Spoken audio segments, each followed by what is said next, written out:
Hablaremos de Josefina, la mujer de Napoleón, y de una historia que involucra al primer marido, Alejandro de Beauharnais. Josefina de Beauharnais, la mujer de Napoleón, emperatriz de los franceses, no se llamaba Beauharnais porque su padre se llamaba Beauharnais, sino porque su primer marido se llamaba así. Así que vamos a ver cómo viene el asunto. Saben ustedes que era criollita, ella criolla, era nacida en América. Gaspar de Tacher, el señor de la Pallerie, llegó a la Martinica en el año 1726. Y esperaba hacer fortuna. ¿Para qué va a ir uno a la Martinica desde Francia si no para hacer fortuna? Pero estaba lejos de imaginar naturalmente que una de sus nietas iba a ser la emperatriz de los franceses. Con esto les queremos decir a ustedes que el tipo este era el abuelo de Josefina. El abuelo de Josefina empezó a laburar en la Martinica para hacer fortuna y no le fue muy bien. Porque en realidad nadie podía enriquecerse allí ni en ninguna parte sin apoyo y sin relaciones adecuadas. En esos tiempos el apoyo de algún cortesano influyente permitía conseguir la concesión de mejores dominios. Y en general la fortuna se hacía en 2 generaciones, no en una, no como ahora. Que usted se va a la Martinica y usted mismo se hace rico. Antes no, había que irse uno y se hacía rico el hijo de uno. Bien. Después de 2 generaciones en la Martinica, venía el regreso triunfal a Francia de tu hijo, mientras vos te quedabas solo y enfermo en la Martinica. Y ahí tu hijo se gastaba toda la que vos habías hecho en la corte, en los salones parisinos y en las luces de color y el champán de Armenonville. Y después ya nadie abandonaba la metrópoli y así. Y los que se quedaban en la Martinica eran los abuelos, los viejos, y los que venían nuevos, que todavía no habían hecho la guita y venían a hacerlo. Bueno, Gaspar de Tacher no disponía de ninguna ventaja, no tenía ni dinero, ni recomendaciones, ni nada. Además parece que era muy lamentable hombre de negocios, así que se le acumularon deudas, le embargaron los bienes que tenía, no los viernes se los dejaron, pero los bienes no. Estaba en la más espantosa miseria. Pero se le ocurrió un último recurso. Tenía hijos varones, pero también hijas hermosas. Entonces recomendó a una de ellas, Desirée, que se relacionara con el señor François de Beauharnais, que era uno de los más ricos de la Martinica. El tipo ya estaba casado y tenía un hijo que se llamaba Alejandro. François de Beauharnais se enamoró perdidamente de Desirée y ella consiguió que la familia recibiera algunos favores, las recomendaciones adecuadas para prosperar ahí en la Martinica. Y entre los favores que consiguió Desirée, la hija de don Gaspar, figuró un importante. El hijo mayor de Gaspar, un hermano de Desirée, se había casado y tenía una hija que era Josefina. Y fue prometida a Alejandro de Beauharnais, el hijo del tipo poderoso. Así arreglado. Ya que no podemos conseguir mejorar nuestra situación, al menos casemos a nuestra nieta, Josefina, con el hijo de un macanudo. Muy bien. Pero la cosa no fue sencilla. El pibe Alejandro, fue trasladado a Francia antes de que se gestara el matrimonio y Josefina fue recluida en un convento de la Martinica para que se la educara. Así no vamos a ningún lado. Si los 2 integrantes de la pareja van a parar, uno a París y el otro a un convento de la Martinica, es muy difícil todo. El caso es que luego de algunos años, en octubre de 1779, Josefina viajó en el Ile-de-France para encontrarse con su prometido a París. Dicen que Alejandro estaba impaciente por encontrarse con la que finalmente iba a ser su esposa. El tipo no la había visto más desde que la tipa se internó en el convento. Yo sí que tenía recuerdos de cuando ella era chiquita. Y estaba curioso porque suponía que en todos esos años esta chica habría hecho algunos progresos y quería ver los resultados de aquellas modificaciones, de aquellas transformaciones, en fin.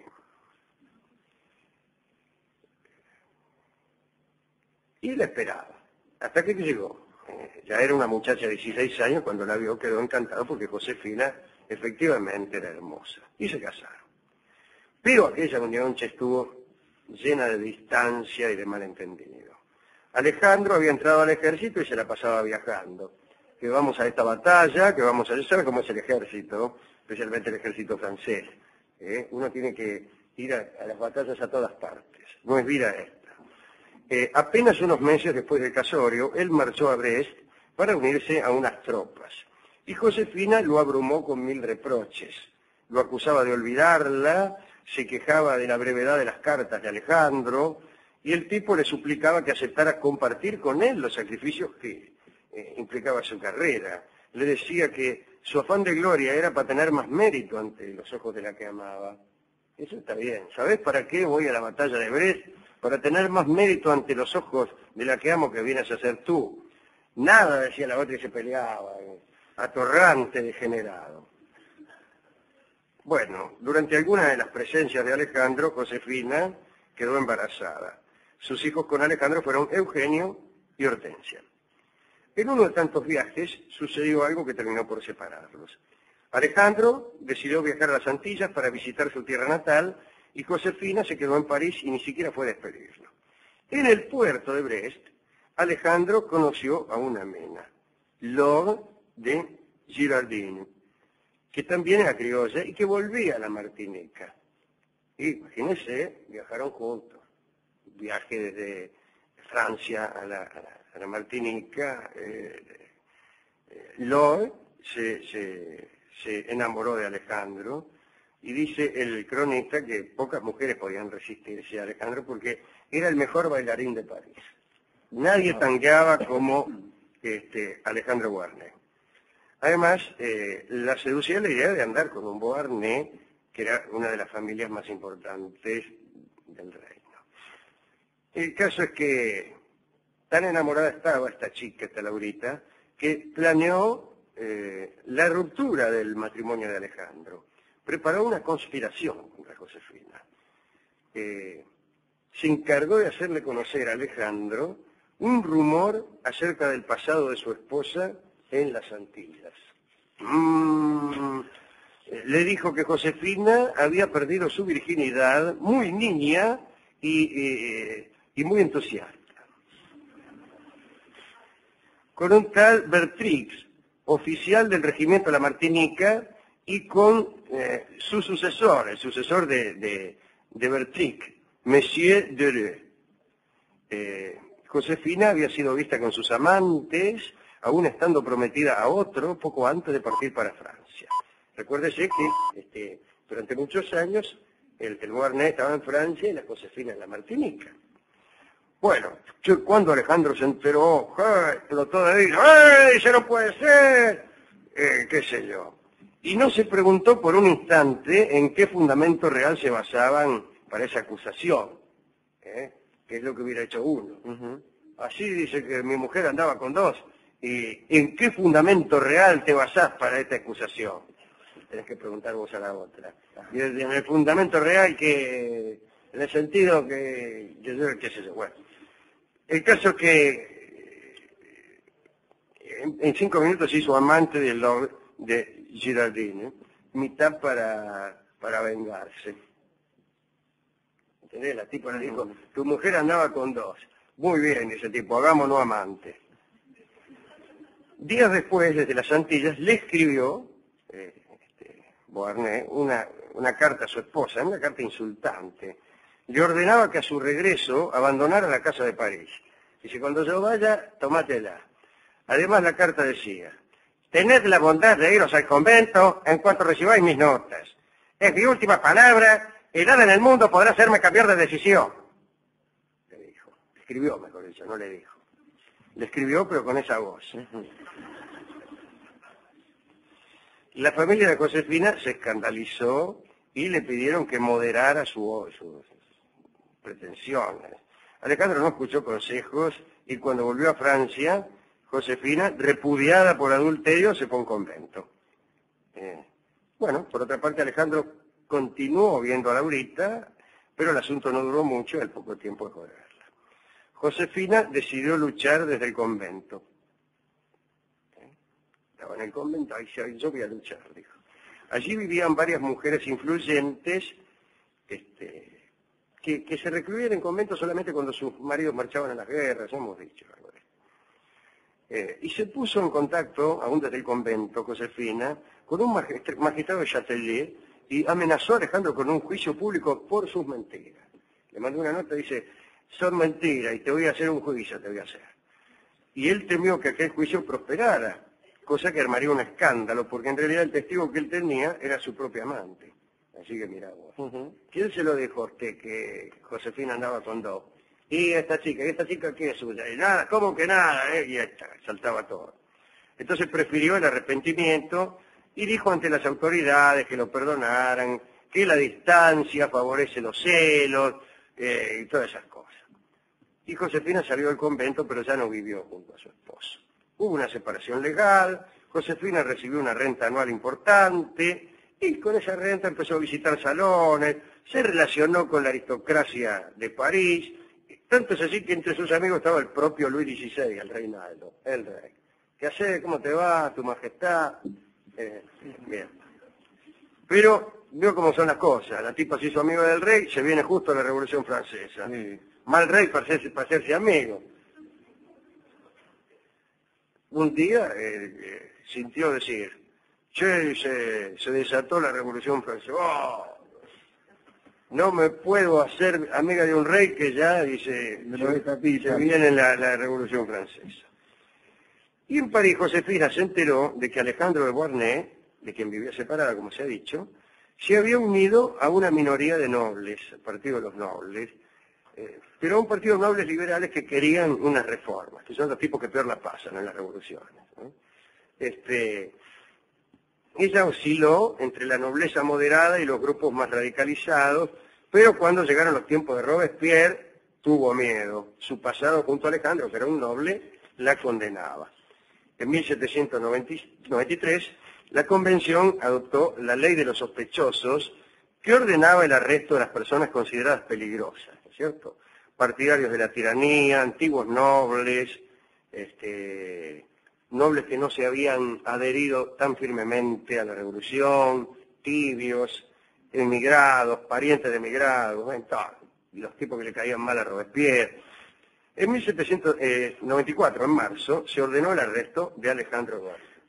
Buenas tardes, somos de la Convención, venimos a arrestarlo por noble. Josefina intentó salvarlo, movilizando algunas influencias, pero no tuvo suerte. En abril la arrestaron a ella, así que anda llevando. Y fueron a parar los dos a la misma cárcel, en la prisión de las Carmelitas, que queda ahí en... debe ser otro lugar. En aquel lugar, pestilente y oscuro, ¿qué quería? Era una cárcel. Josefina solía complacerse en recordar la profecía de una adivina de la Martinica que le había dicho que llegaría a ser más que una reina. Y estaba ahí en cana, le daban un pedazo de pan y decía, ay, a mí me dijo una adivina que yo iba a ser más que una reina. Imagínense el resto del concurso, lo que no le diría. Y esta leyenda se publicó, incluso cuando ella todavía no era... Se publicó en 1797. Pero bueno, a ella le gustaba contar esa historia. Debe ser mentira. El caso es que en su encierro prometió Josefina que si conseguía ser poderosa iba a liberar a Alejandro, pero no pudo ser. Creció tanto el número de detenidos que la situación se volvió difícil, se decidió reducir la población carcelaria, esa fue una de las razones de las ejecuciones. No había lugar para meter los presos en las cárceles, entonces ¿qué hacemos? Bueno, vamos a ejecutarlo, dijeron. Y así que el 23 de julio de 1794, Alejandro de Beauharnais fue decapitado. Josefina estuvo a punto de ser ejecutada también, pero tuvo suerte porque sucedieron los hechos termidorianos que terminaron con Robespierre y quedó en libertad. Más tarde conoció a Barras, ya se sabe, del directorio, y fue amante de Barras. Y hasta que Barras se cansó de ella, mirá la suerte que tienen algunas. Y organizó un bailongo, Barras, con el solo propósito de encajarle la mena a un soldado amigo, que como un favor se le iba a hacer cargo de la Minerva. Y ese soldado amigo se llamaba Napoleón Bonaparte. Oh. Pero esa es otra historia. Qué suerte tienen algunas con las citas a ciegas. Le voy a presentar a un amigo y es el tipo que te conduce a ser emperatriz de Francia. Uno que le presentan cada amiga que a lo sumo, nada, Que viene con mini short. todas tiradas, no te digo emperatriz de Francia, digamos una que tenga, no sé, Diosco por lo menos, que traiga caramelo, Haga un alfajor. Secretaria de campo es mucho, un ¿no? supermercadito que te regale el fiambre, Claro. no, nada, Toda rea. nada, y otros se ligan y otras se ligan al emperador. Y bueno, ¿no? Bueno, ¿a quién dedicar esto? Y a los que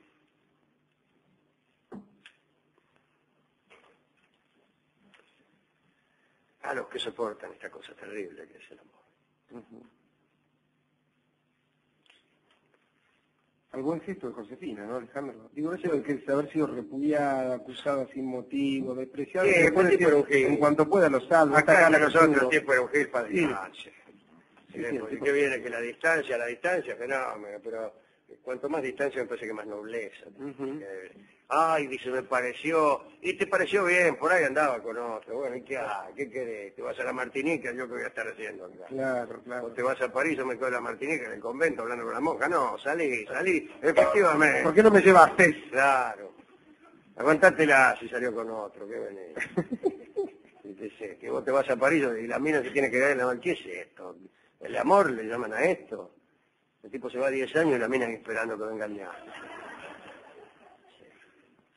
Sí, salió con otro, y bueno, está bien. ¿Qué hay? ¿Qué sos? Uno no estaba. ¿Y qué hay? No está, el que no está, loco.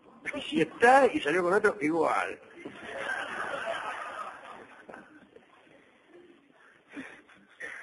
Ya, eso, ya me enojé. No, pero lo peor es que no se la aguantó, porque entonces la aguante, no le gustó, se fue. Pero no, qué sé yo, que le voy a hacer un juicio, que se la repudio, que la mando a un convento. Si yo tuviera que mandar a un convento a las novias mías que han salido con otro, Habría que decapitar a las que están en los conventos. Para hacer lugar. no tendría lugar. Bueno, ¿Cómo ha crecido el clero? Dice en Argentina. bueno.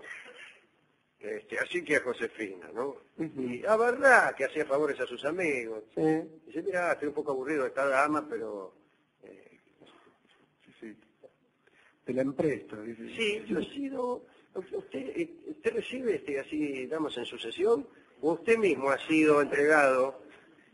Yo he sido entregado en sucesión. Sí, claro, ¿no? Y si se hace cargo así, lo entregan. Sí, me han entregado. Yo lo llevo a una fiesta y le presento a una amiga a propósito para sacárselo de encima. Usted, y usted agarra viaje con la amiga y cree que lo ha decidido. No se adapta enseguida. ¿Quién sabe cuántas de nuestras supuestas historias picarescas no habrán sido decididas desde afuera? ¿Sabés qué piola que soy? Sí, Fui a una fiesta con mi novia y me levanté a otra.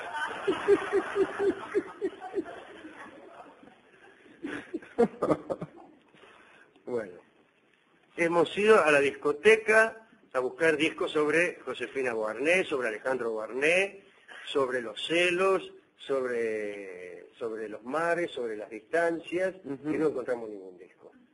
Entonces, lamentablemente van a escuchar ustedes el querido tango Distancia, que pertenece a la opereta Lo que me costó el amor de Laura, y que no será un buen tango, pero tiene mucho que ver con este Alejandro Guarné, que sintió que los mares lo hacían sospechar.